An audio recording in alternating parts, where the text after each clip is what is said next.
D'Alessandro está de volta ao convívio do vestiário do Internacional. E a pergunta que não quer calar. D'Alessandro, com a sua presença por si só, será responsável por mandar esse ambiente, meu caro Alexandre Ernest? Olha, ô Gamba, Cabelinho bom, hein? Eu vou dizer assim, ó. Gostou? Ah, O cabelinho. Eu vou Deu certo, dizer né? que... Pegou. Pegou. Eu vou dizer o seguinte, tá? Ao longo das informações que o D'Alessandro estava voltando e tal, eu sempre bati na tecla de que nós estamos recebendo o profissional, o gestor. Nós não estamos mais recebendo no vestiário do Internacional o camisa 10, o capitão, Discordo. o cara da chuteira. Discordo, mas O pode cara concluir. que... Deixa eu continuar. Pode concluir. Muito obrigado. O D'Alessandro ele não vai entrar no campo.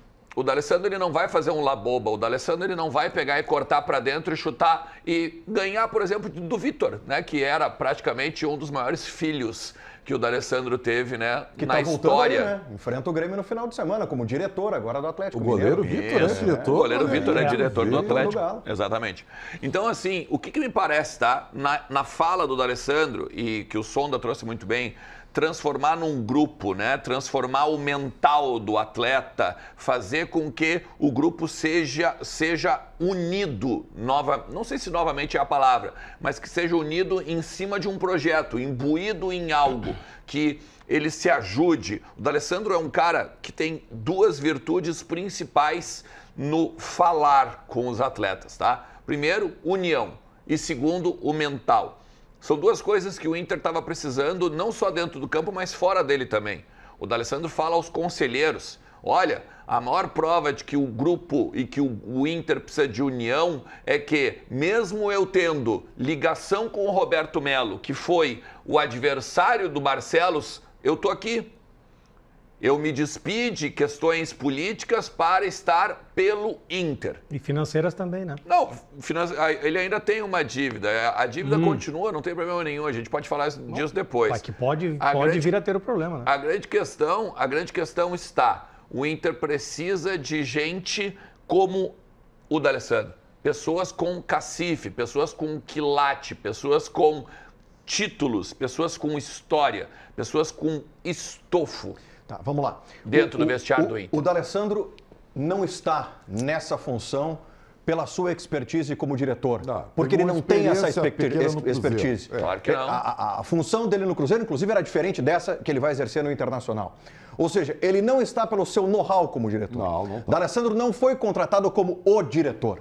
D'Alessandro está aí pela sua imagem, pelo que ele representa para a torcida do Internacional.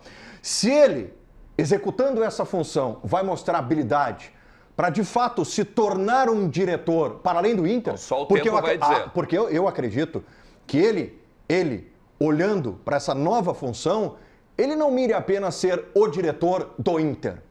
Ele mire ser diretor profissional de futebol. Independentemente se ele vai exercer essa função no Inter, ou no River, ou no Cruzeiro, ou no Nacional do Uruguai. Não é para isso que ele está sendo contratado, É isso. realmente. O ponto é o seguinte, ele está ali pela idolatria, pelo que ele representa para a torcida, como o grupo vai olhar para ele, e é por isso que ele está ali. Eu só quero pegar as tuas palavras, porque eu acho que tudo que tu falou é verdade, né? E o que o Gamba falou. E veja bem que o tamanho do D'Alessandro é enorme, né? E ele gera um impacto, e em primeiro lugar ele já chega sendo respeitado, né? Porque nenhum dos jogadores do Inter hoje, no grupo atual, tem o estofo de clube que tem o D'Alessandro. Então ele chega, porque, vamos combinar, tá? A gente fala, mas a imagem é muito importante. E o D'Alessandro veio com esse suporte da torcida e do seu histórico. Beleza, tá? Eu discuto muito essa questão de ele vem para a união, não. Em primeiro lugar, pelas palavras do próprio D'Alessandro, que vocês viram aí, né, ele já está impondo um modus operandi de comportamento. Que é se doar, entendeu? Dar mais, tudo pela união do grupo, né? Egos de fora. Tem uma coisa que ele colocou aí, que é muito importante que ele falou, que ele não vem aqui para ser Como é que ele falou agora? Ele não é, vai ser o diretor dos jogadores. Ele não vem para ser o diretor para os jogadores, ele vem para ser do clube. Isso. Tá? E isso também é uma carta de apresentação, é um aviso, é um alerta. O que eu quero dizer com isso? Por que eu levantei o ponto de interrogação? Nós vamos saber se isso vai ser efetivo quando começar a dar problema. Porque aí quando ele tiver que intervir, gente, não se engane. O lado do balcão é diferente. Claro, evidente que sim. Uma Perfeito. coisa é você ser mais um dentro do vestiário, embora líder, mas ali você é colega. Agora você vira chefe. Isso é muito diferente, tá? E outra coisa, o Renato, por exemplo, já que você usou o nome do Renato, o Renato teve que desconstruir uma imagem que ele tinha, que era do cara boleiro, da noite, entendeu? Sabe? Não era um cara realmente de cumprir todas as regras para ser um gestor que impõe regras. Olha só.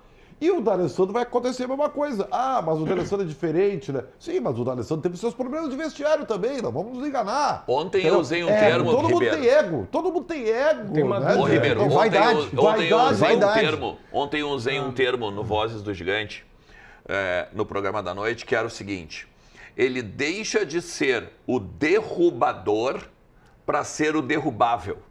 Exatamente, Né? Porque, e veja bem, eu não estou dizendo que o D'Alessandro era um problema de vestiário, que o D'Alessandro fazia treta, não é isso. Eu estou querendo dizer que o D'Alessandro ele fazia parte dos atletas. Exato. Ele fazia, os atletas, quando querem, derrubam o treinador, derrubam o vice de futebol, derrubam o diretor executivo, derrubam quem eles quiserem.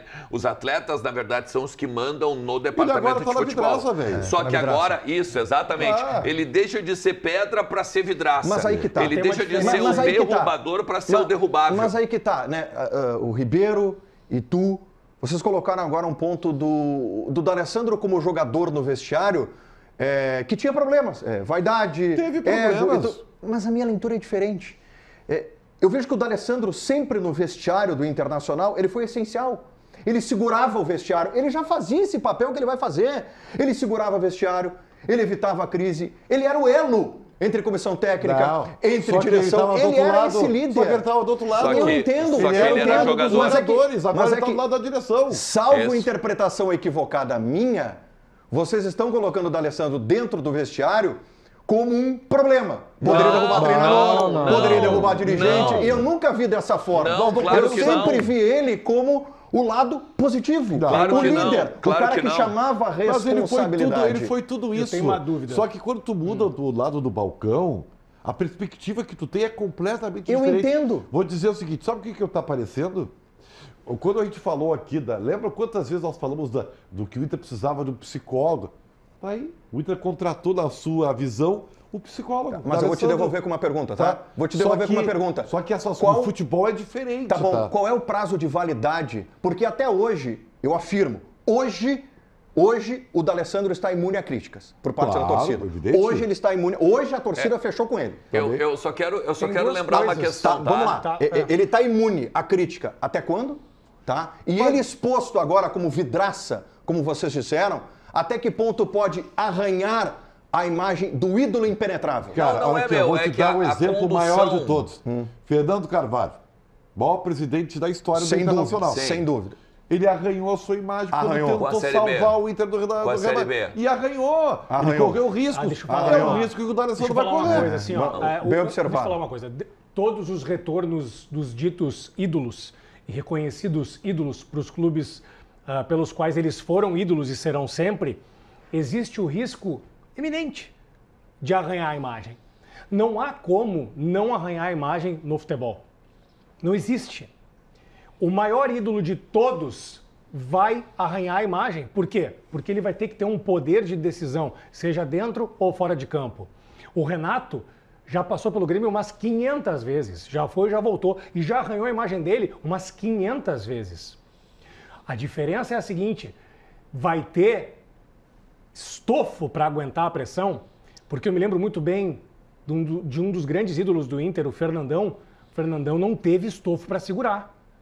Quando ele foi, só um pouquinho, quando ele foi para o outro lado do balcão. Não. Resta saber o seguinte, o D'Alessandro está preparado para isso? O D'Alessandro decidiu executar e ser o que ele é hoje, porque a gente já viu também inúmeros casos de ex-jogadores, ex-atletas, ex-técnicos migrarem para uma situação de dirigente, de diretor e depois retroagirem e voltarem para o pontilhado e voltarem para outras funções. O D'Alessandro se preparou, tá? Tem que ter, ele fez curso de treinador. Tem que ter essa ciência. Ele tem isso aí, tá? Só tem o seguinte, ele vai arranhar a imagem quando dele. tu trouxe o Fernandão, é muito boa a tua lembrança, tá? O Fernandão, pô, olha o tamanho do Fernandão, cara. Só que quando ele foi para o outro lado do balcão, ele foi obrigado a fazer um discurso do vestiário onde ele perdeu totalmente o grupo. E ele falou só a verdade. Que não dava para continuar daquele jeito. Sim. Não, e a sabe? condução zona de conforto. dele... Falou muito da zona de conforto. É que eu acho, E aí, que eu acho que vale... Deu a crise. Não, é que vale Esse destacar... que é o problema. Vale destacar o grupo não seguinte, comprou, tá? Não comprou. Não o é, meu, discurso mas do vocês Fernandão. estão só corroborando o que eu acabei de falar na questão do derrubável e do derrubador, tá? O Fernandão, quando ele vai pro vestiário, ele acaba derrubado. Ele acaba derrubado. Porque ele mesmo diz, eu fui amigo de quem não deveria ser. Mas tu entende que a figura do ídolo não foi suficiente claro para que ele nunca vai ser. fosse alvo de um vestiário? Nunca vai ser. Mas é que por isso que por mais que tu discorde de mim, como tu falou ali, eu estava começando a minha exploração e tu disse, discordo. Tá? Perfeito. Quando eu falei ali e não gosto do rótulo que tu usa pro D'Alessandro como derrubador. Não, tá? é que não é pro D'Alessandro. Não é pro D'Alessandro. Não é pro D'Alessandro, é pro contexto. É o outro lado do balcão. É o pedra e vidraça. Não é o D'Alessandro que é derrubador. O jogador como um todo é derrubador. O jogador, quando quer, ele derruba treinador. E não é eu não estou falando pro D'Alessandro ou do D'Alessandro. Eu vou mudar o termo então, tá? Ele deixa de ser a pedra e é a vidraça. O Fernandão não conseguiu ser vidraça. E aí, o que vale agora para saber se ele vai conseguir é a condução dele dentro do vestiário. É nesse sentido. Vamos lá. Vocês estão me dando a razão quando vocês falam que, mas é que daqui a pouco, se ele não for certo, ele vai manchar a idolatria. Ele não mancha a idolatria no sentido jogador, no sentido do que ele conquistou. Tá bom. O torcedor ele vai preservar a imagem do jogador.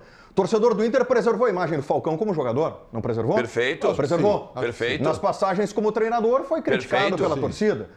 Torcedor do Grêmio preserva a imagem do Renato como jogador. Tanto que tem uma estátua. O maior de todos os tempos. Como treinador hoje é extremamente criticado por parte da torcida do Grêmio. Fernandão foi criticado quando passou pelo cargo de diretor executivo e treinador do Internacional. Mas vai acontecer sempre isso. Tá? E agora a gente chega no D'Alessandro. Então tem Falcão como exemplo, Renato como exemplo, Fernandão como exemplo, D'Alessandro como exemplo. Se quiserem mais atrás, tem o Figueroa. Eu acho que ele... Que está nesse rol de maiores ídolos da história do Internacional. Eu penso o seguinte, quando um ídolo resolve regressar por convite ou por iniciativa própria e aí consegue, em comunhão de opiniões, voltar para o seu recinto onde ele foi abençoado como ídolo, eu penso que todos estes que regressaram para os clubes onde foram ídolos para trabalhar depois de jogar, eles têm que ter, e eles devem ter com certeza a ciência de que eles não são imunes.